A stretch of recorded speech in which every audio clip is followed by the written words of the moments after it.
Bon, qu'est-ce qu'on a cette semaine? Ah oui, ça y est, le 19 juillet 2024 est une date historique, on va en parler. On va voir également que les marchés ne sont pas au top de leur life cette semaine. Je recadre un peu la caméra parce que voilà. BCE, publication d'entreprise, analyse technique, position stratégie et même appel à un ami.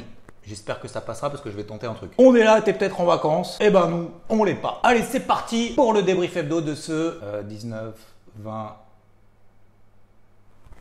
21 juillet.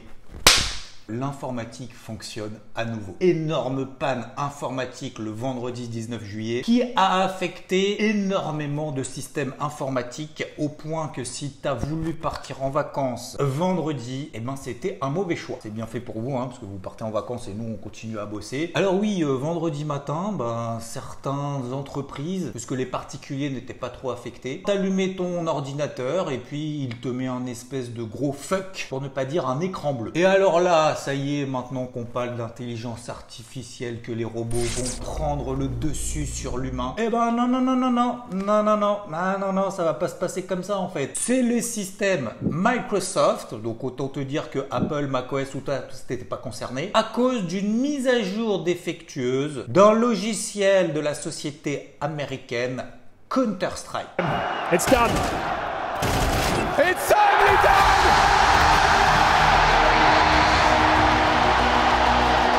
Breathes that in, a sound he'll never grow tired of. Non, je me suis trompé, pardon. CrowdStrike. D'ailleurs, tiens, ça me fait penser, il faudrait peut-être que... Et donc, ça a provoqué un bordel sans nom, notamment dans les aéroports, puisque bon, forcément, quand t'as plus d'appareil... Ouais, tu peux te poser... Non.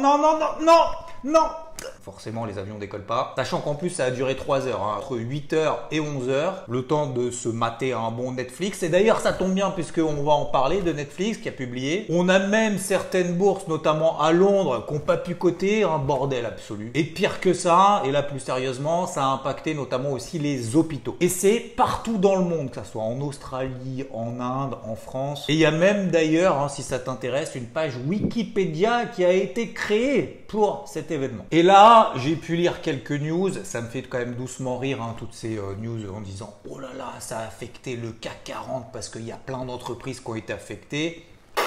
Que dalle. Ouais, il a perdu 0,4%, mais en même temps, il est déjà en pression baissière depuis qu'on a eu ce bordel au niveau politique. C'est moi. Alors, bien évidemment, ils vont chercher à renforcer tous les systèmes de sécurité, d'infrastructure, tout ça, pour éviter que le problème se reproduise. Évidemment, il y a tous les crypto-enthousiastes à fond qui se sont dit « Ouais, ben voilà, la centralisation, tout ça, c'est caca. Vive la décentralisation !» Ce qui est d'ailleurs pas complètement faux, parce que tu t'aperçois que s'il n'y a qu'une seule boîte qui est un peu dans le caca, et ben finalement tout le monde l'est. Nous avons eu également cette semaine la Banque Centrale Européenne, et oui, cette fois elle a annoncé des news super croustillantes et super intéressantes. Non, je déconne. Data dépendante, meeting by meeting, on va rien faire cet été. Elle a même annoncé qu'elle ne réfléchissait pas encore éventuellement à relever son objectif d'inflation, parce que depuis toujours finalement l'objectif d'inflation est à 2%, mais avec tous les coûts là qu'on a eu, la hausse des matières premières, tout ça, ce serait quand même assez légitime qu'on remonte un peu l'objectif à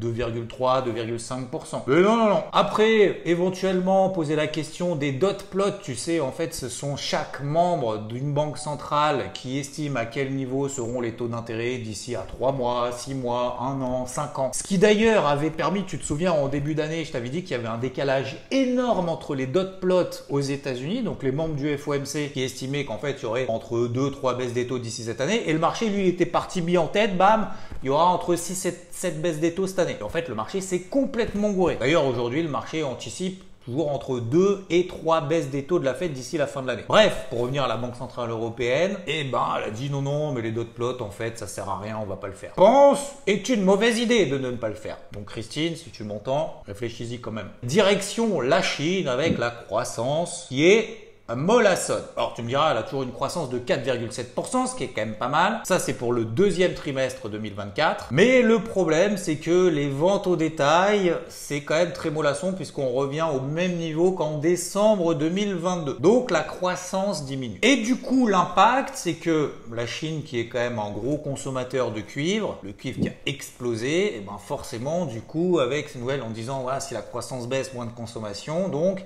les cours du cuivre se sont un peu boités. C'est quand même la croissance la plus lente depuis 5 trimestres. Et puis on pense que le 3e plénum à Pékin ne donnera pas finalement grand-chose. Côté entreprise, donc je disais, Netflix a désormais 277 millions d'abonnés.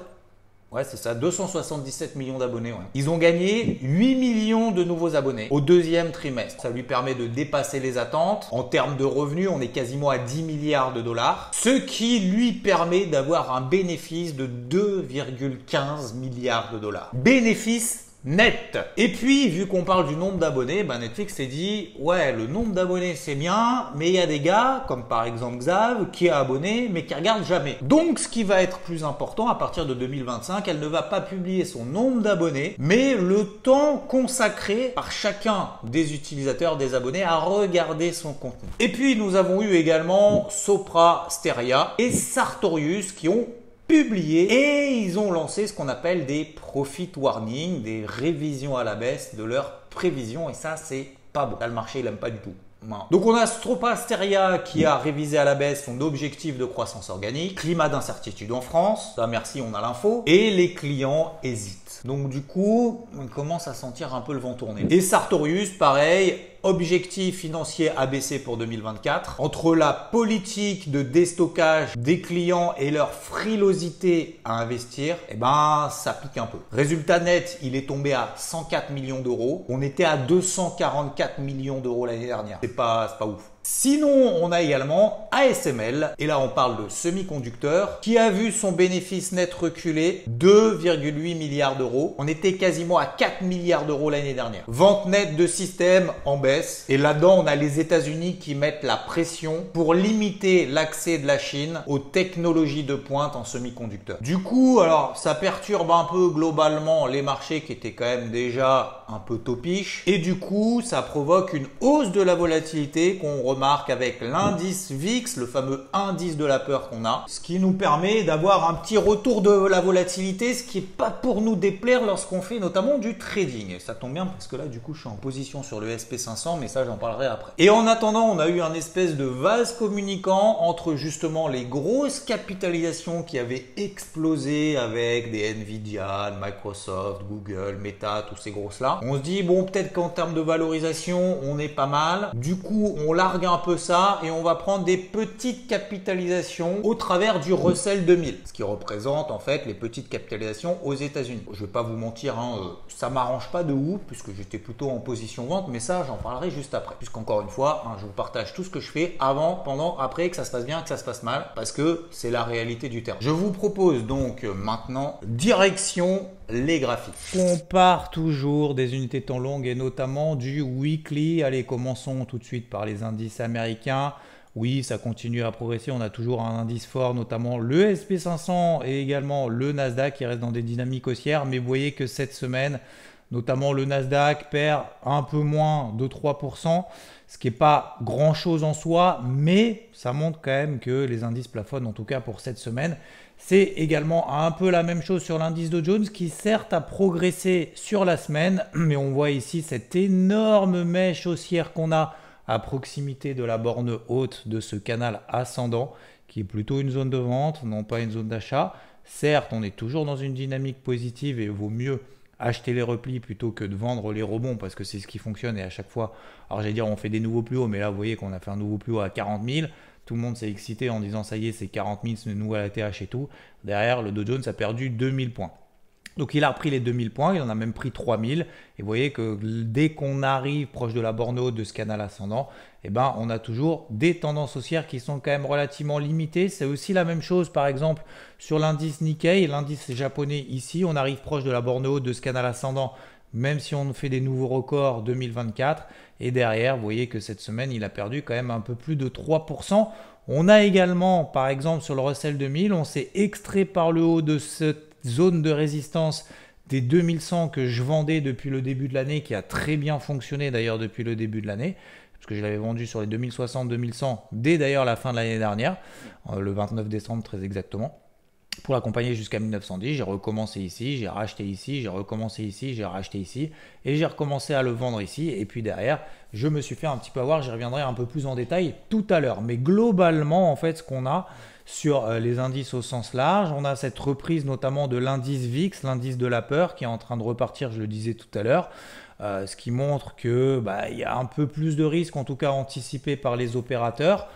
Oui, il y a des progressions, mais les progressions sont de plus en plus compliquées et on voit en fait que le marché n'arrive pas à avoir de relais plus de 2-3 jours d'affilée. Systématiquement, il y a des espèces de contre-pieds. D'ailleurs, regardez sur les indices européens. Vous voyez ici par exemple l'indice allemand DAX, on se dit ça y est, on est en train de péter si on revient sur la séance de la semaine dernière. Si vous n'avez pas de ligne directrice, en fait derrière on est mort, on se prend ce qu'on appelle les portes de saloon. On sort par le haut finalement de ce range, on se dit ah ça y est c'est parti, ça y est ça va décoller, il va vers 20 000. Et puis finalement cette semaine qu'est-ce qui s'est passé? On a réintégré ce range et on est de retour à nouveau sur la MM20 hebdomadaire. C'est à peu près la même chose sur le CAC. Vous voyez qu'on a une belle bougie verte la semaine dernière. Je vous dis pour le moment, je tiens mes positions en deux. Si on retourne sur 7009, c'est pas grave, je le revendrai à ce moment-là. Et puis finalement, cette semaine, qu'est-ce qu'on a? Je garde toujours mes positions vendeuses, que je continue à travailler tant qu'on est et dès qu'on est sous des zones de polarité, ce que j'appelle des zones de polarité. En fait, c'est des niveaux sous lesquels je travaille à la vente, notamment ici les 7630 points. Tant qu'on est là en dessous, je lui tape dessus.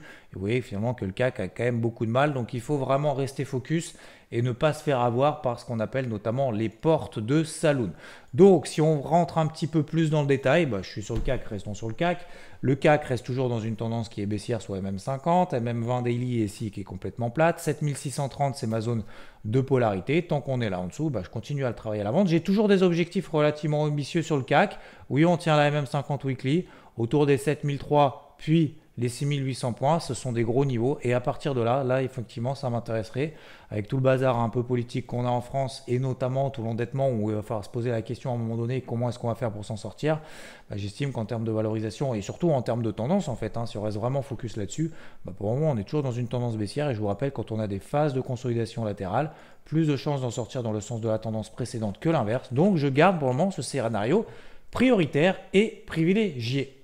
Concernant le DAX, on a effectivement cet échec à sortir par le haut et réintégration. Donc dès qu'on a une réintégration et qu'on retrouve une polarité qui est négative, ça nous permet de continuer de retravailler à la vente. Pourquoi pas direction la borne basse finalement de ce gros range. Si vous regardez ici en weekly, finalement, je vous le disais tout à l'heure, en fait, si vous prenez depuis le début du mois de mars, finalement, on est quasiment au même point, autour des, hop, j'ai mon téléphone qui sonne en même temps, excusez-moi, 18 100 points. On est à peu près toujours autour finalement de ce milieu de range là. Ça sort par le haut, échec.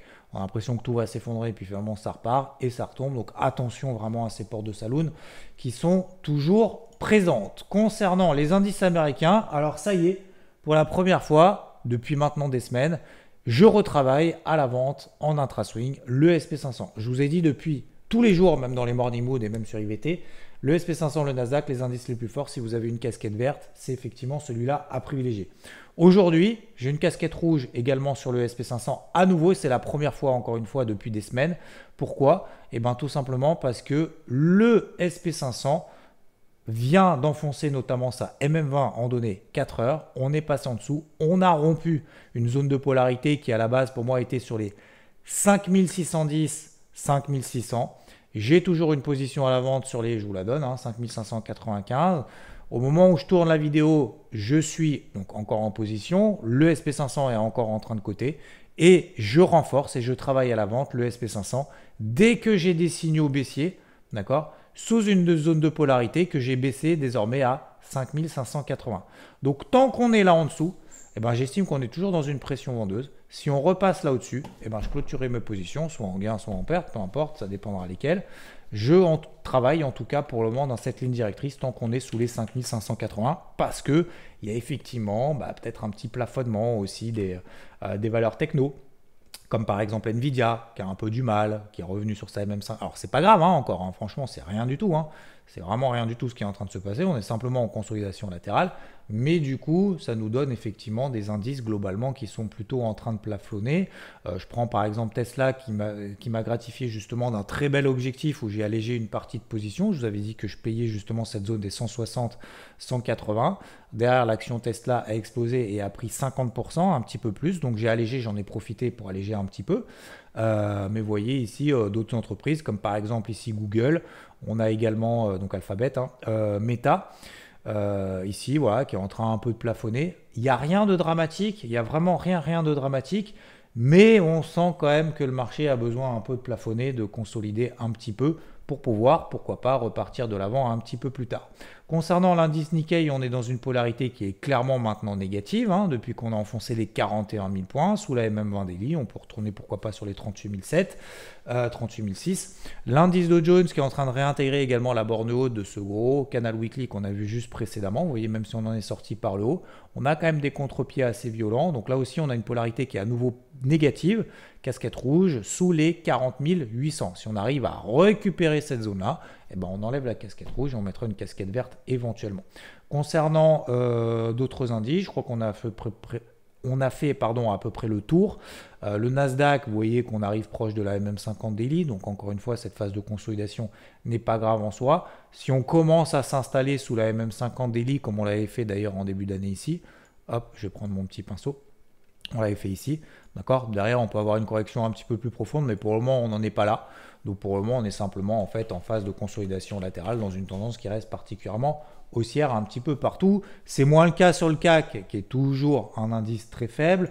C'est moins le cas, par exemple, sur le DAX, qui est aussi un indice faible depuis qu'on a réintégré ce range-là. Il y a d'autres indices, si on s'étend un petit peu, regardez le Stoxx 50, d'accord. Donc l'indice Eurostoxx 50, qui est en train d'enfoncer une zone majeure ici autour des 4900 points. Alors la dernière fois, elle avait fait un fake, justement une fausse sortie par le bas, on avait réintégré, mais vous voyez qu'on a quand même une pression vendeuse assez importante là-dessus. Et pareil sur l'indice FTSE, l'indice anglais, vous voyez que les rebonds ont de plus en plus de mal. On a des points hauts ici de plus en plus bas, ce qui montre qu'en fait les vendeurs reviennent à la charge de plus en plus tôt, et donc ça pourrait dire effectivement peut-être que dans les prochains jours on enfoncerait cette zone là. Pour le moment c'est pas le cas, mais en tout cas à suivre si on enfonce les 8100 points. Donc globalement je reste toujours dans cette ligne directrice.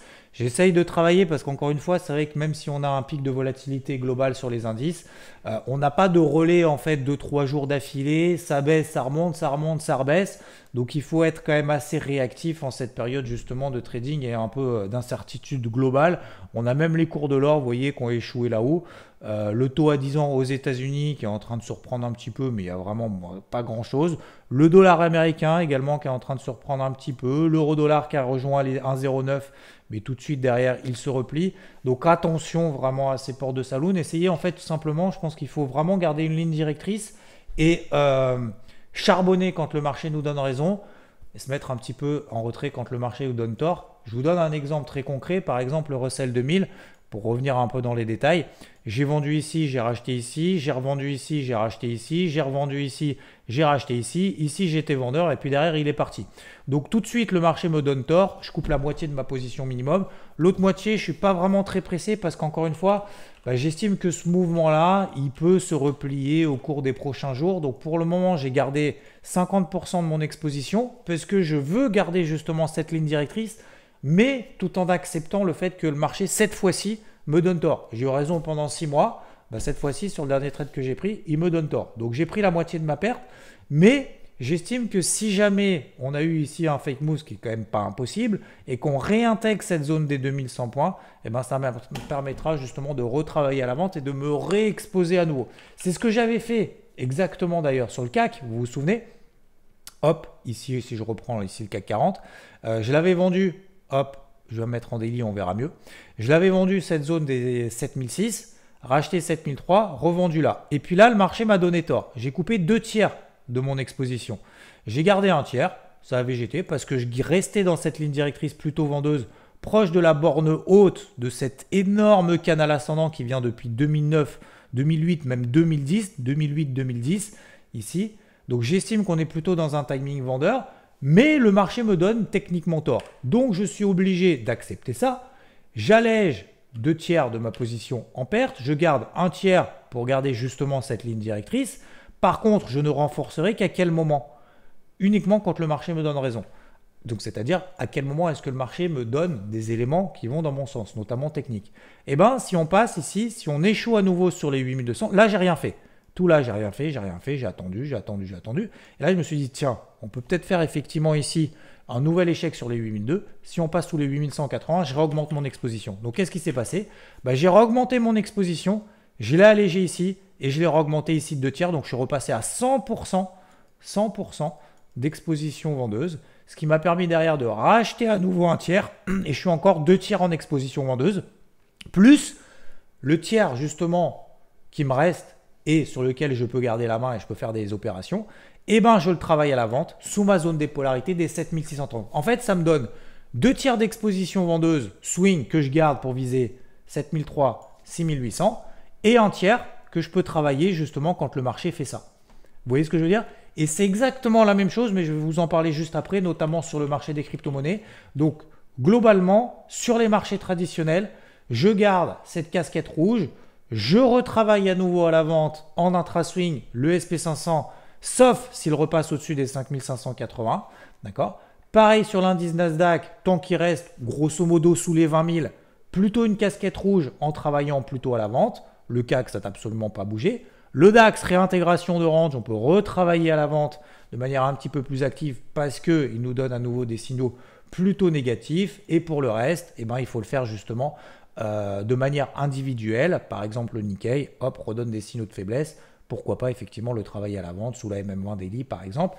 Mais globalement, je pense qu'il ne faut pas extrapoler ou s'enflammer en se disant ça y est, le marché va s'effondrer ou ça y est, le marché va exploser. Je pense que globalement, le marché est en train de se chercher et c'est pas plus mal parce que ça nous donne justement l'opportunité d'exploiter cette volatilité en cette période. Finalement, on le voit globalement de réintégration de range ou de range qui perdure. Vous voyez ici, par exemple, le Dow Jones qui s'est enflammé. Peut-être que la semaine prochaine, on va réintégrer ce range-là, repasser sous les 40 000 et comme sur tous les autres indices, il a été fort à un moment, tiré par UNH finalement qui a publié mieux que prévu et du coup vu que c'est une forte pondération de l'indice Dow Jones, ça lui a permis justement de s'extraire par le haut. Mais globalement, je pense qu'il faut quand même garder sa casquette, que vous ayez d'ailleurs une casquette verte ou une casquette rouge, peu importe, à la marge et charbonner quand le marché nous donne raison. Ouais, salut mon Rod. Ouais, ça va, tu m'entends là? Bah ouais, ça va, je t'entends, je te prends un petit peu en traître, je suis en train de tourner le débrief hebdo là. Bah bon anniversaire, tout ça, hein, c'est important. Ah, 32 ans, la force de l'âge. Ouais, plein âge, tout va bien, all is good. Alors j'avais une question justement, parce que là tu vas prendre 2 semaines de repos bien méritées avec tout ce que tu donnes toute l'année. J'ai une question assez simple parce que du coup vu que c'est la période des vacances, machin, tout ça, et tout le monde peut-être aussi se pose la question de dire tiens, il y a les marchés, des fois il y a un peu plus de volatilité et tout. Comment tu fais pour gérer quand tu es en période de vacances? Parce que je me souviens, c'était il y a 10 ans, tu étais un grand maboule, hein. Tu partais sur un voilier je sais pas où et tu avais pris une connexion internet pour pouvoir trader sur le bateau ou je sais pas quoi. Comment tu gères aujourd'hui justement cette période de vacances? Bon, alors je vais pas me cacher, hein, je vais pas mentir, je gère un peu toujours de la même manière. Oui, à l'époque, j'avais pris un satellite parce qu'il n'y avait pas d'internet au-dessus de l'océan, je sais pas quoi là. Non, j'ai toujours un accès plus ou moins internet, wifi. Alors maintenant, il y a le wifi même dans l'avion, donc je sais quand même plus ou moins toujours où en sont les marchés. Alors c'est peut-être pas bien, je le sais, mais j'en ai besoin. Et cette année, malheureusement, heureusement, j'en sais rien, j'ai tellement galéré pour tenir ma ligne directrice sur les indices, d'être vendeur tout le temps, et qu'éventuellement, j'en sais rien, là, c'est comment essayer. Ouais, je gère plus ou moins mes positions, et surtout cette année où ça fait quand même quelques semaines que je galère sur une ligne directrice, où j'estime que les marchés sont trop chers, où les niveaux mensuels à atteindre sont des niveaux de retournement, et que j'ai envie de profiter de ce retournement avant de revenir également à l'investissement aussi, ou du moins de mieux investir, mais je veux d'abord que ça baisse. Ouais. Et ben dans tous les cas, c'est pas l'année où je ne vais pas checker. Et donc clairement, je ferai un check matin, midi et soir pour voir où on en est. Mais tu vas pas prendre, en fait, tu vas pas forcément surtrader, quoi. Tu vas pas prendre des positions intraday connectées tout le temps, quoi. Non. Après, si je me connais un peu, et si je vois qu'il y a un vrai mouvement qui se dégage, qui continue de se dégager, genre, je donne un petit exemple, sous 17 900 points sur le DAX, je pense que si rien ne m'inquiète, je puisse vendre comme ça pour acheter un peu plus bas en plus, quoi. Ouais, en fait, t'as déjà en fait tes plans de toute façon dans ta tête et donc du coup en fait tu te mets tes alertes, mais ça veut pas forcément dire que tu vas trader comme un cochon, quoi. En fait, simplement. Non, je vais pas trader comme un cochon, mais clairement cette année où je l'accorde, j'ai pas mal galéré sur mes lignes directrices vendeuses dernièrement, pourrait se concrétiser. Je vais pas pour autant réduire mon exposition, fermer et revenir à voir ce qui se passe. Non, je suis dans mon exposition. Donc, j'ai beaucoup de positions ouvertes sur les indices un peu partout. Et donc, du coup, je vais checker ce qui se passe pour éventuellement les racheter bien plus bas si effondrement ou pas, ou du moins belle baisse venait à venir. Ouais, en fait, ça c'est important parce qu'en fait, c'est à nous à nous adapter au marché. C'est pas le marché qui s'adapte à nous. Donc, même si en fait on est un peu loin, on est obligé en fait de rester tout le temps connecté. Quand bien même, ça veut pas dire non plus rester toute la journée sur des graphiques 5 minutes, quoi. Exactement. Après, on peut le voir de manière négative parce que clairement, du coup, on profite moins du lieu, de ses proches, de son calme et tout. Après, moi, je l'ai jamais vu comme ça. Ouais. Alors certes, il faut des périodes où je m'absente complètement, où je pose le téléphone et tout cet objet connecté. Mais moi, c'est une telle passion que je kiffe aussi, quoi, tu vois. Ouais, et puis en plus, ça a l'avantage aussi en fait de travailler en fait à distance entre guillemets de chez soi. C'est que quand le marché ne fait rien, finalement, quand on est chez soi, bah, c'est là qu'on prend du temps pour soi et se dire ok, c'est pas le marché qui me correspond, il se passe rien. Du coup, j'en profite pour faire autre chose et inversement, quoi. Comme tu dis, c'est une certaine sérénité aussi d'être aussi avoir les marchés devant soi, de se dire tiens. Bah voilà, là je suis en bonne position, mais tu peux pas partir comme ça. De toute façon, on est toujours en position sur le marché en fait. Quoi qu'il se passe, tu peux pas tout clôturer, quoi. Ouais, d'une part, je peux pas clôturer. Alors après, cette année, j'ai la chance de pas être trop exposé à l'achat sur les actions. Donc pour moi, c'est une chance. Par contre, si je venais à revoir des valeurs comme LVMH sous les 600 ou HML sous les 700, 600, ça m'intéresse à nouveau de réinvestir dessus. Donc même si j'ai des ordres en attente, je suis quand même obligé de faire un check-up. Après, le check-up, je peux très bien le faire. Moi qui suis matinal le matin et le soir quand tout le monde dort, quoi. Ouais. Bon, bah merci Rod, profite bien en tout cas, on t'envoie du kiff, encore bon anniversaire. Merci, c'est gentil et profitez bien vous également, belles vacances à tous celles et tous ceux qui peuvent et qui partent en vacances et on se retrouve plein d'énergie rapidement parce que c'est très bien que moi je reste rarement loin longtemps. Alors concernant la partie crypto, j'ai déjà fait une grosse vidéo, c'était mercredi ou jeudi dernier, vous l'avez sur cette chaîne, où je vous ai expliqué que vu qu'il peut y avoir un mimétisme du marché des crypto-monnaies par rapport à ce qui se passe sur les marchés traditionnels, notamment le SP500 de Nasdaq qui sont en train de reculer, on vient de le voir, on pourrait avoir également un marché crypto qui a progressé pour certains altcoins quasiment 50% en 1 ou 2 semaines. Je vous avais dit justement tenir pendant cette baisse, voire même renforcer. Et du coup, je profite pour alléger un petit peu. Alors, je vous cache pas que je me suis fait un peu troll dans la vidéo parce que j'ai l'impression en fait sur le marché crypto, soit tu es ultra positif, soit tu es ultra négatif, mais tu peux pas être mesuré, c'est pas possible. Je vous rassure, 99,9% d'entre vous, vous êtes ultra bienveillant et je vous en remercie infiniment en tout cas. J'essaye d'être le plus transparent et le plus objectif possible et surtout vous dire ce que je fais. Donc quand je dis que j'allège un petit peu les cryptos, c'est pas que je passe vendeur et j'espère pas que le marché s'effondre. Je prends simplement quelques bénéfices, quelques prises de profit après avoir justement exploité cette baisse. En l'occurrence, j'ai allégé 30% de mon exposition de ma gestion active sur NIR, sur l'Ether et sur BNB, Binance Coin. Mais ça veut dire que je garde encore 70% de mon exposition sur chacune d'entre elles. Et j'ai encore d'autres altcoins que je n'ai pas encore allégés, comme par exemple Solana qui se porte très très bien. J'ai un TP1 sur les 170 $. Je ne sais pas si à ce moment-là, l'objectif sera atteint ou pas. Mais ce que je veux dire par là, c'est qu'aujourd'hui, on arrive sur des moyennes mobiles journalières, notamment MM50 daily, ou alors même sur le Bitcoin, on revient pile poil en milieu d'un range. Donc, ce serait logique qu'on ait au moins une phase de consolidation latérale. Et si jamais on a un repli de l'ordre de 7, 8, 9, 10%, ce qui permettrait de retracer 50% du dernier mouvement de hausse et de revenir sur des moyennes mobiles 50 périodes en données 4 heures, alors à ce moment-là, je reprendrai mon exposition que j'ai sorti à hauteur de 30% sur ces cryptos. J'estime que ces cryptos sont les plus fortes et elles m'intéressent encore. Et si jamais le marché repart à tout de l'Inde, il va to the moon sur les ATH, eh ben c'est parfait parce que la gestion long terme, elle court encore et la partie court terme, eh ben permettra justement la gestion active. Ce rebond, cette hausse qu'on aura et qui continuera, et tant mieux, nous permettra d'alléger en gain, encore une fois, une partie d'exposition. Il faut toujours intervenir par niveau, IBL, Investing by Level. Donc on prend plusieurs niveaux à la baisse qui nous permet justement d'exploiter des niveaux clés lorsqu'on a des replis. Et inversement, de la même manière, lorsque ça monte, on ne sort pas tout d'un coup en disant « Ah ça y est, c'est le point haut, c'est sûr ». Non, on accompagne le mouvement, mais on prend des bénéfices, ce qui nous permet du coup en gestion active, lorsqu'on est dans des phases de range, parce que je rappelle qu'on est dans une grosse phase de range depuis quasiment le début du mois de mars sur l'ensemble du marché des cryptos, d'exploiter ces zones-là et de faire de la performance, même quand le marché, on peut se dire à long terme, ne fait rien depuis le début du mois de mars. Si vous n'avez rien fait depuis le début du mois de mars, vous êtes quasiment au même point. Sauf bien évidemment à la marge, hein, il y a toujours des cryptos forts, des cryptos faibles dans nos portefeuilles. Mais globalement, on est quasiment au même point. Si vous prenez Total 3, on est au même point. Vous prenez Bitcoin, on est au même point qu'il y a quasiment 6 mois.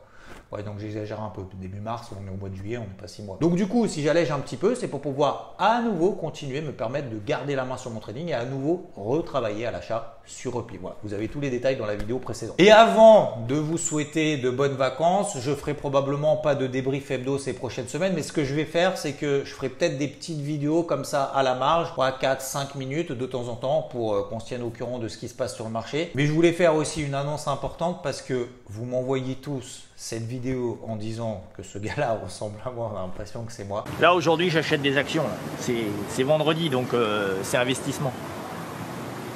Allez, paf, j'achète. Là, je suis blindé, putain. Et c'est quoi votre stratégie? J'ai pas de stratégie, moi. C'est pour les gars qui n'ont pas confiance, les stratégies. Moi j'enchaîne, moi je fais de la transaction, c'est tout. De toute façon la bourse, faut que ça vienne de là. Hein. C'est ton ventre qui achète. Hein. C'est énergétique. Semaine prochaine, messieurs, dames, on n'oublie pas quand même, on a le PCE, indice d'inflation aux États-Unis mieux pondéré que le CPI. On aura également la première estimation du PIB aux États-Unis, très importante, hein, parce que la première estimation du PIB qu'on avait eue au premier trimestre, elle n'était pas bonne du tout. Donc voilà les deux grosses news qu'on a et on a bien évidemment toute la saison de publication de résultats aux États-Unis notamment qui continue et en France aussi bien évidemment. Je vous tiens au courant, on se tient au courant, profitez bien en tout cas de vos vacances si tel est le cas. On se retrouve très très vite, n'oubliez pas de lâcher un pouce vers le haut si tout ce contenu vous plaît. Je vais quand même peut-être faire une vidéo semaine prochaine, attention, hein, si j'ai dit je pars pas en vacances, hein, je dis juste que voilà, même 2-3 trucs à faire, je suis pas très loin, promis on se tient au courant. Vous pouvez nous suivre sur IVT parce qu'on a une promo d'ailleurs, profitez-en, on a moins 25% sur tout IVT, vous avez le lien également dans la description. Si vous comptiez nous rejoindre, bah, c'est le moment. Profitez-en justement juillet-août pour prendre le train en marche. Comme ça, dès septembre, bam, on arrive au taquet. Les morning mood. Et puis bah, abonnez-vous. Et puis, je vous souhaite de très bonnes vacances. À très vite. Voilà tout ça. Ciao, ciao.